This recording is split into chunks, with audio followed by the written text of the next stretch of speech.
Hello, hello, hello, everybody, and welcome to the virtual press conference for Flora and Ulysses. I'm Nikki Novak. I'm going to be your moderator for today. I want to thank you all for joining the press conference. Before I bring in our panel, I just want to remind everybody that you can type in your questions.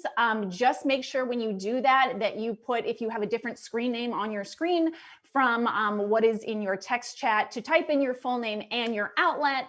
And I'm going to be calling on you and your fabulous questions in just a few minutes.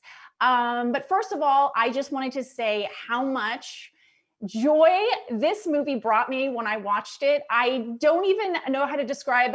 It is one of those movies, it's got so many different genres. It's an adventure, it's an action movie, it's a comedy. We've got a superhero squirrel, but most importantly to me, it's one of those movies that you laugh out loud. You don't just chuckle to yourself, you laugh out loud.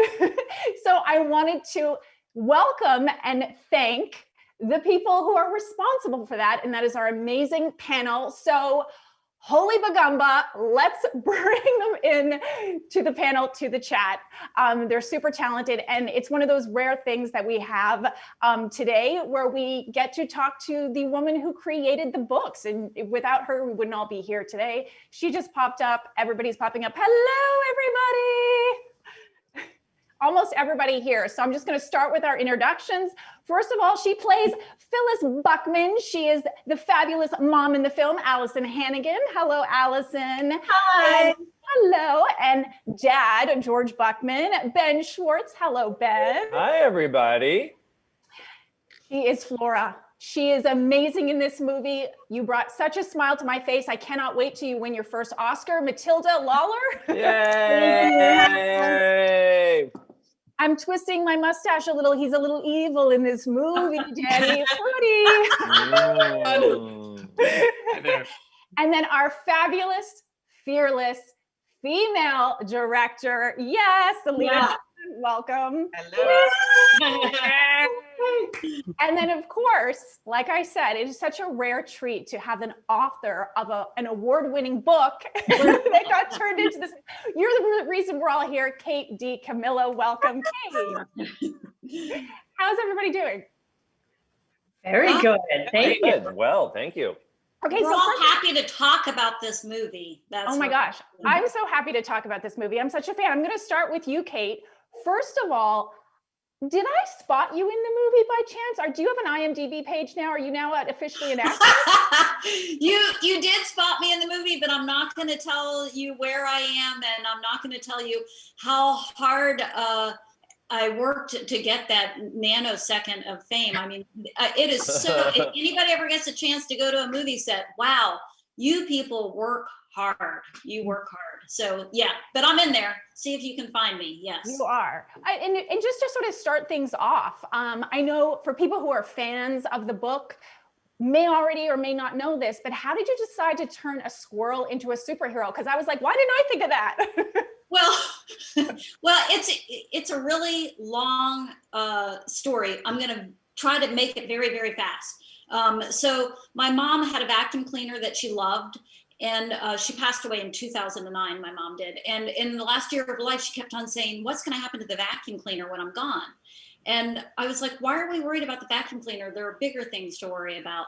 But when she died, I did, as I promised her I would do, I took the vacuum cleaner so that it would have a good home, except that my mom had a cat, the world's most evil cat named Mildew, and I'm allergic to cats. And I couldn't bring the vacuum cleaner into the house because of all the mildew hair in it. So I had to leave it out in the garage. Every time I pulled into the garage, I would see the vacuum cleaner and it would make my heart hurt. It would make me miss my mother. Okay, I'm halfway through this story. Then the spring after my mother died, there was a squirrel on the front steps of my house, draped dramatically across the steps, clearly in distress. And he wouldn't move when I got close to him, and I didn't know what to do for him. I called one of my best friends who lives a block away. I said, help me, there's a squirrel dying on my front steps. She said, do you have a t-shirt and a shovel? And I said, I do. And she said, get the t-shirt, get the shovel. I will come over there and whack him over the head. That's what she said. And all of this made me think about E.B. White's essay, Death of a Pig, how he was going out to feed pig and thought about ways to save a pig's life, I thought about ways to save a squirrel's life, and I combined it with a vacuum cleaner in the garage, and that's the story. No, you didn't tell the squirrel's okay. Well, the squirrel left when he heard my friend saying, whack him over the head with a shovel. Yeah, the squirrel's like, I'm no dummy. I mean, I was out there on the cell phone. So yeah, okay. I've taken up more than my fair share of time. I'm done now. No, you That were was amazing. That was an amazing story. Matilda, congratulations on this movie. Thank you. So amazing to watch. Every line that you uttered in this movie, I thought to myself, that could have been in the trailer. That could have been in the trailer. It's like a dream. I don't know how you do it. And I heard that there were 1,000 actresses that were seen for this role. What was the moment like for you when you found out that you were going to be Flora? It was insane. So Lena, I was in this show, this Broadway show, and I was actually like in the middle of the city, huge crowds everywhere. And I got a phone call from Lena, and I hold it to my phone, and like I can barely hear her. And I hear her say, "You want to be in this movie?" And I'm like, "Yes!" And I'm jumping around everywhere, and I'm like a dance so excited.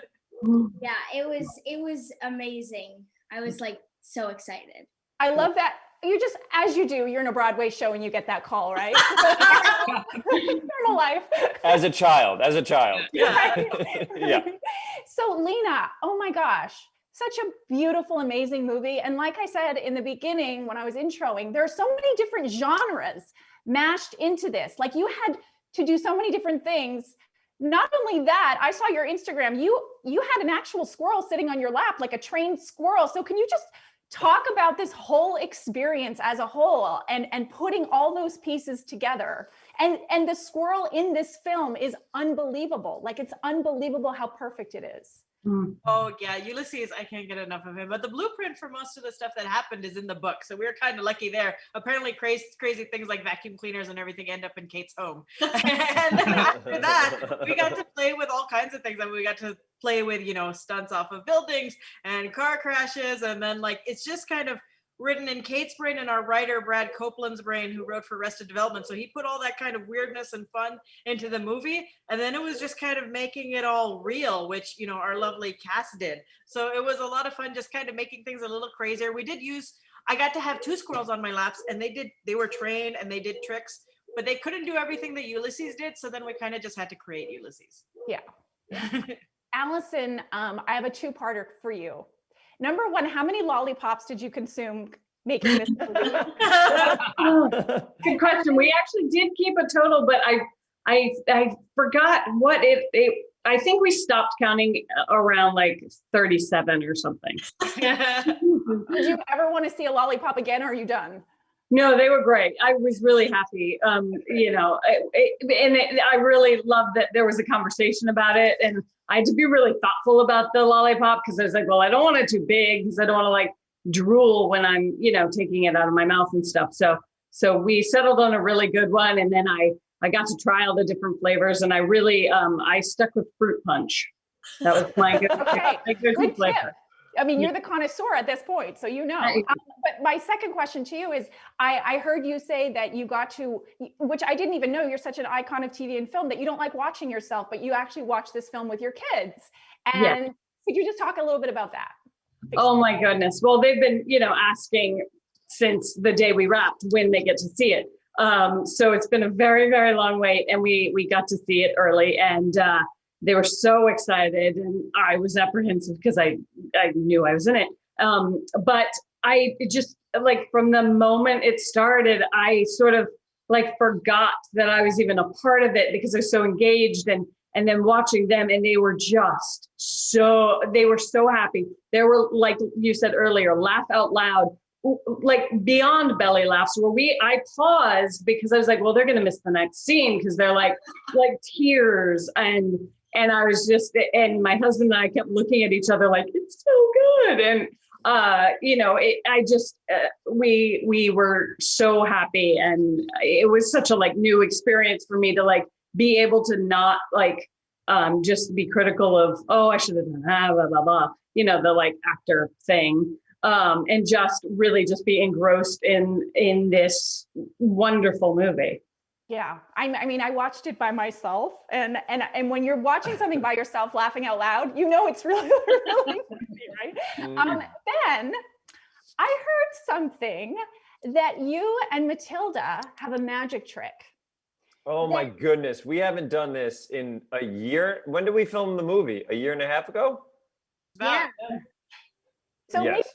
explain to everybody what that magic trick is. You can read each other's No, lines. they won't explain it, and they won't tell you how they do it either. And by the way, how dare you call it a magic trick? It is No magic trick. not at all. It is like we are able to zap words or people's names to each other's heads. Matilda, there's zero magic involved, correct? No magic. Okay. So do you care to give us a little demonstration of this? Well, this is what would have to happen. Someone would have to whisper.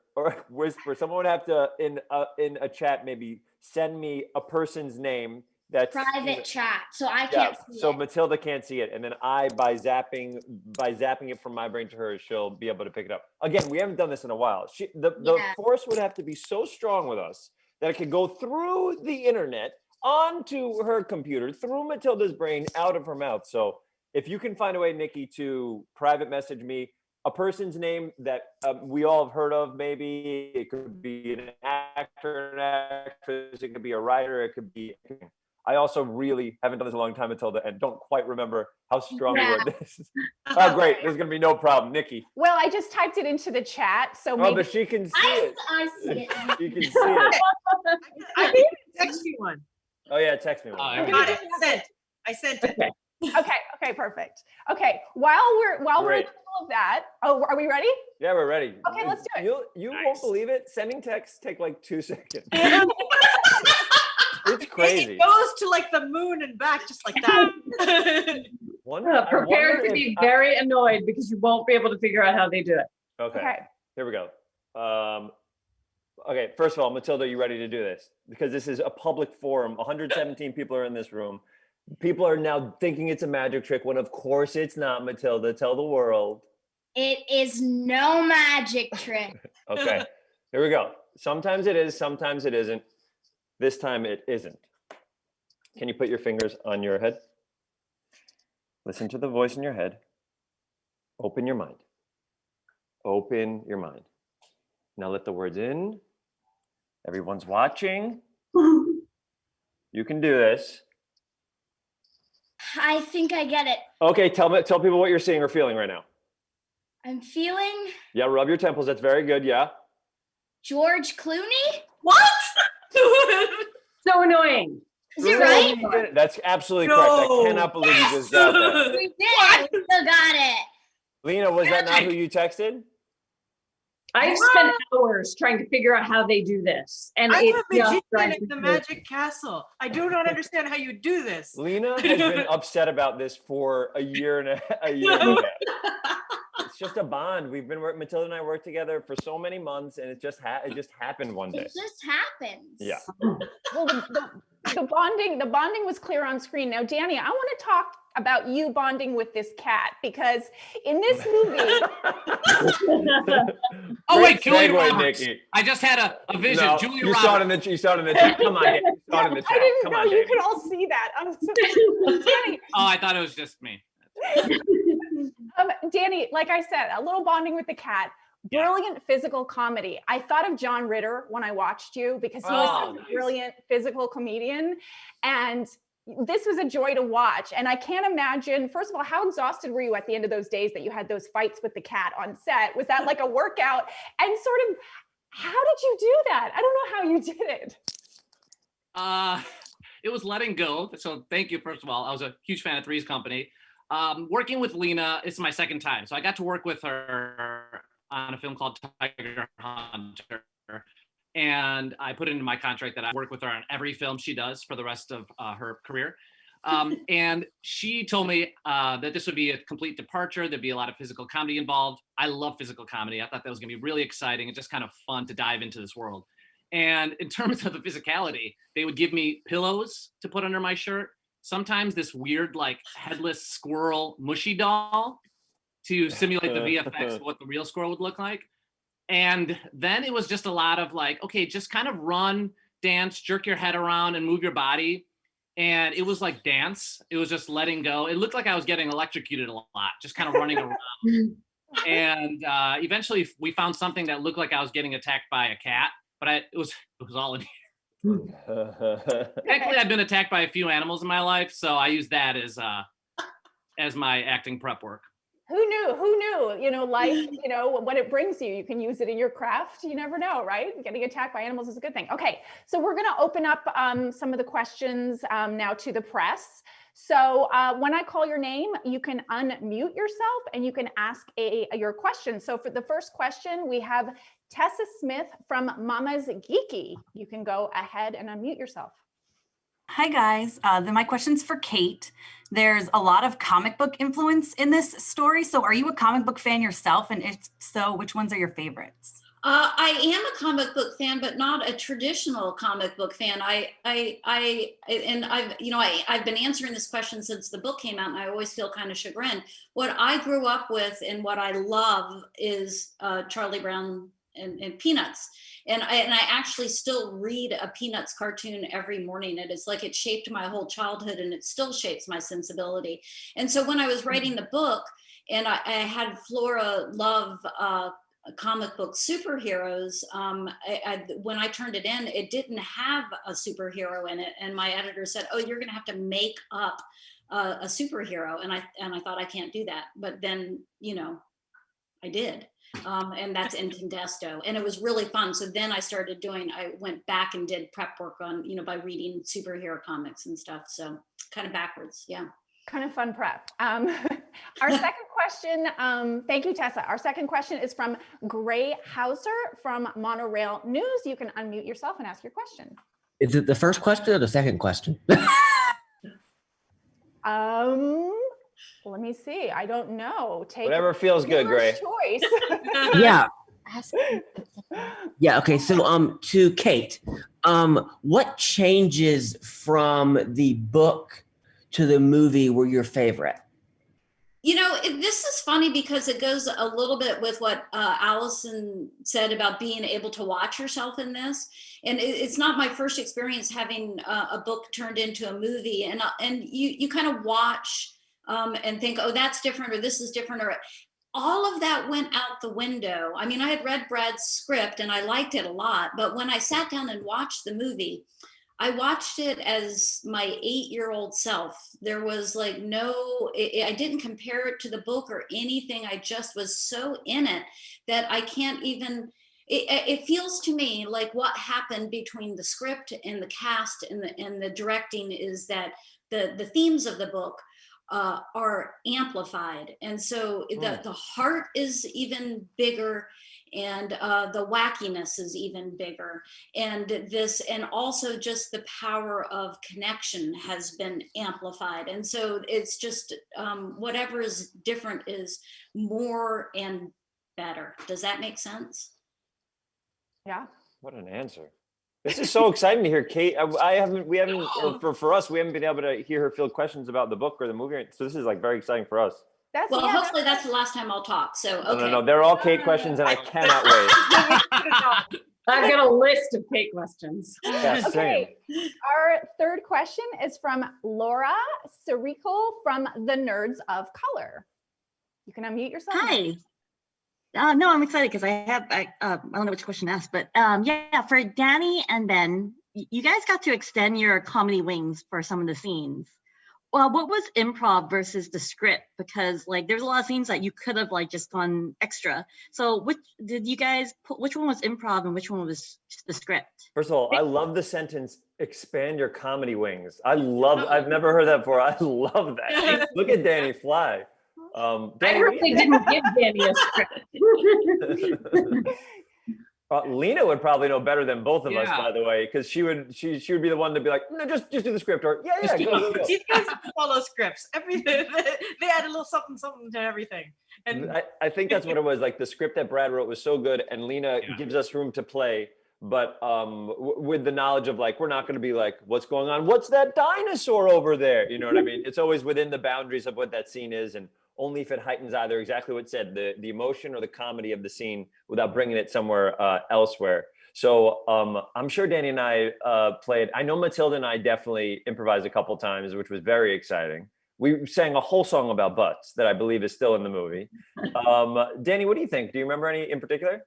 I'm just trying to think. I think it was a lot of, well, I mean, first of all, Ben and I have history of fighting for the last 3 years as brothers in an animated show. So that was very helpful. It was very easy to chase him with the tranquilizer gun and exciting for me. So I think it's hard to say. I don't know. But I think there was always, just like what you said, I think we started with the script. It was so good. Obviously, the world is so fully realized. And then we would just play while we were chasing each other. I think a couple times I commented on your speech, maybe. That was one I think when we were at the door, it was me and Ben Ainsworth, and you came into the door, and that was a time that Lena's like, "All right, now go have fun, little boys, go have fun." Something like that. And I like that you're kind of like action heroes in this too. You have like a showdown. Like it's like Danny is a straight up action villain in this. The only reason he is, it's incredible. I love watching Danny. I was so excited for this, and I'm glad you mentioned twirly mustache, because I showed up to set with a real twirly-ish mustache, thinking like they're gonna love this. It's gonna be a huge twirly mustache. I'm gonna villain it up. And as soon as I stepped on stage, Lena was like, "Shave it. Too much. This is a children's movie. Get rid of that weird thing." I don't know what you're trying to do. It's a little too much." But I was so excited. I mean, Matilda is so incredible. My first scene with her, I'm like a villain, and she has so much emotion behind her in her eyes. I felt like I was just like an evil person, like right away, and I felt so bad. But I was also just taken. I was in awe of her power on screen. So it was so exciting for me to be part of this world. Well, it's incredible. It was incredible to watch. I'm wondering now, because I kind of thought about that twirly mustache thing, if you and I should play the celebrity game, that if you should think of it, never mind. My God. Julia Roberts. Oh, you're right. Okay, our fourth question comes from Max Borg from Movie Player Italy, all the way from Italy. Is he in Italy? Please unmute yourself and ask your question. Yes. So my question is for Lena. Was it intentional to have a sort of mini DuckTales reunion, because you have Danny, Ben, Bobby, and Kate all in the movie? You know, after we got the first couple, then we're like, let's just go with it. Let's bring them all. Everybody from that show is fantastic. And then we just were enjoying it. We like threw in like Bobby's reading the DuckTales comic at the beginning. You'll see some ducks with like the different colors of their collars matching the characters in Danny's office. So yeah, after a while, we realized that the best gold mine in all of television is DuckTales, and we must bring everybody from there onto the movie. Lena threw Easter eggs throughout that whole movie. There's like, Lena put fun little things for people who like comic books and Disney throughout the whole film, which I think is really exciting. I was actually going to ask about that. So if you could just like throw out a couple, are you allowed to throw out a few that people can look for when they're watching the movie? You know, there's so many. There's a whole world for just the comic book nerds. There's like, if you're a comic book person, which, you know, I grew up with, my brothers were like, if you go into the comic cave, which is the comic book store, there's a giant penny. And there's, which would be in the Batcave originally, you'll see Mysterio with the goldfish thing over his head. Some people will know who the ventriloquist dummy is, the mobster dummy next to the TV. So there's all like comic book world references for people will see those. And then there's a lot of DuckTales things, like I said. There's a lot of Allison Hannigan love. Like there is. Her past world, there's stuff from Buffy hidden in the background. And then there's a lot of things. There's, you know, different books of Kate's that are hidden throughout. So there's just lots of treats everywhere. I love the fact that you brought really the superhero element into it. And when Ulysses jumps out of the donut shop and lands like a superhero. No. You know, squirrels do that. If you look up squirrel superhero landing, you will find that squirrels, because our CGI people were very particular. They're like, we don't want to do things that don't feel like what a squirrel would do. I'm like, oh, no, a squirrel does that. Google it and you will see. I love that it's part of your job to research squirrels. Best job ever. Okay, our next question comes from Amy Fulcher from As the Bunny Hops. Ooh. Aww. Hi guys. So I was wondering, I'm always curious when there are computer generated animals, when you're making a movie, how challenging that is. And I know you said you had a trained squirrel. I saw that on your Instagram, Lena, after Nikki mentioned it. But I just want to know how that all came together and what the challenges were of working with a character who's not there. I'm going to have Matilda feel that first, because Matilda, you were acting for the most part alongside nothing. You tell them.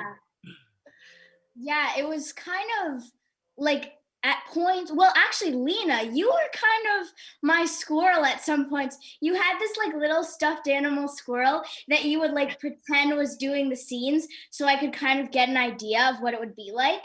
And then for the most part, like during the actual scenes, I had this like gray, creepy, like rat thing that kind of looked like a rat. It was really like kind of creepy. And then of some other times, I didn't have anything. And I had to like pretend there was something there when it was nothing. So yeah, it was definitely interesting and kind of challenging, but yeah. I have a question for you, Matilda. You got to say so many cool lines in this, and don't say what it is because I don't want to spoil it, but you got to say a line that Robert Downey Jr. says in Endgame. And you're looking at me like, I don't know. You know which one I mean? I don't think so. Are we allowed to say what it is? I think so. I don't even remember what it is. I don't remember. I love you 3000. Oh. Oh, wait. You said it to Oh, yeah, I Ben, yeah. remember. Yeah. I like that line. So it's like you and RDJ toe to toe. But I wanted to ask you what your favorite line was. What was your, because there's like wholly unanticipated occurrences and all these fun ones. What was your favorite? Yeah, there were some great ones. I feel like Holy Bagumba is always a good one. Yeah, it was, and you delivered it brilliantly. Okay, our next question is from Courtney Howard from Fresh Fiction TV. Hi, everybody. Good morning. Morning. Sort of touched on it a little bit earlier, but there's so many different styles of comedy in this, from basic punchline delivery to broad physical comedy, and you all are so great at handling it. And I'm sort of curious how your whole process when going about this sort of went for you. Maybe Matilda, if you want to answer this, or Allison, since I know Danny and Ben sort of touched on it. Allison, do you want to? Oh, sure. I mean, Lena was so great about sort of establishing everybody's physicality with their characters during rehearsal and everything. So, but I remember having a lot of fun trying to work out the awkward entrance with Ben of our, like, do we hug? Do we shake hands? Oh, right. That was really fun to do. I love anything where I get to be awkward. That was a standout moment, actually. I really noticed. I actually watched the movie twice, and I watched it the second time. It was just, there was so much nuance to it. It was honestly, I could have just done that all day. It was so much, like, because everything we did was just sort of different. But it was, I really enjoyed it. I think at one point I felt your nose. Yeah, of course, surely. There were 1,000 takes of that. Yeah. It's very fun to act in something. Like, Allison has been in so much comedy and she's been doing such great stuff for so long. It's like so fun for that moment to try to find it with her and with Lena. We literally tried 1,000 things. There could be a weird supercut of us weirdly trying to say hello to each other. We need that supercut. I don't think we do. I really don't think we do. Oh, we have it on our editor's computer. We went through many.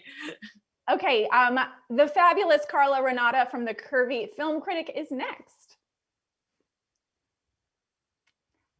I was looking for the mute button. I'm like, where is it? How y'all doing? Hi, Carla. Good. How are you? Hey, this question is for Allison. Phyllis goes through so many major lengths to inspire herself with her writing, like getting that old typewriter. I was interested to know what lengths you've ever gone through to prepare to get into the zone of a role. Ooh, that's a good question. Wow. I mean, I guess I'm not as method as I should be. I mean, I tried a lot of lollipops for this role. So that was, that was difficult, so hard.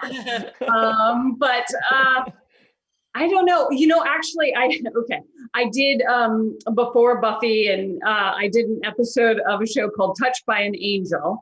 And I was playing a teen that was going to give up, that was pregnant and going to give up the baby for adoption. And then I took the baby, and so drama. It was a drama. But so to prepare for, they show the birthing scene. The doctor who was going to be on set said, "Oh, hey, I have a woman who's giving birth," and she said, "You could come watch." And I was like, "Okay." And I think it was probably, I mean, maybe it was like 20 or something. I don't know.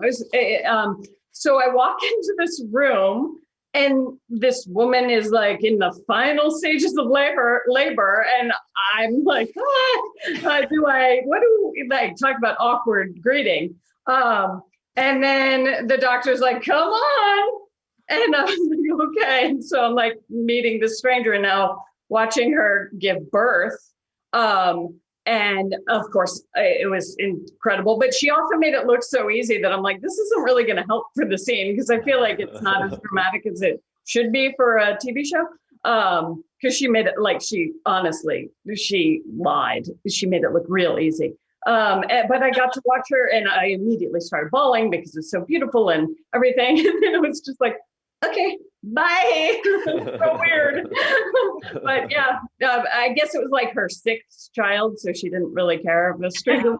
You know what she deserves? She deserves the Jack and Rose Titanic statue. Oh, That's totally. She needs and it. Maybe like a spa day with 6 kids.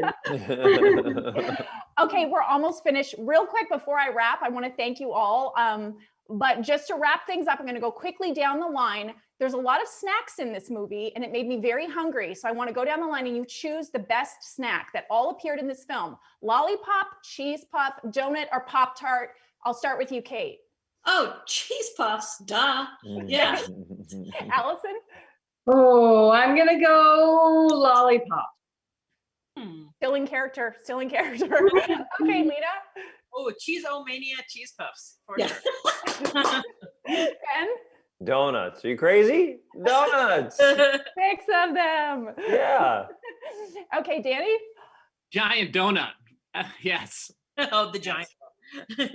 And we'll finish with our star, Matilda. I'm actually gonna go with Pop-Tart. I like Pop-Tarts. Oh, wait, you left out peanut M&M. Oh, great snack during a movie, mind you. I mean, that might have, that overtakes lollipop for me. Yeah, actually. You like eating that gross mildewed one at the end, huh? A lot of mildew references in this movie. Right? Thinking. Mildew is what the sequel's going to be.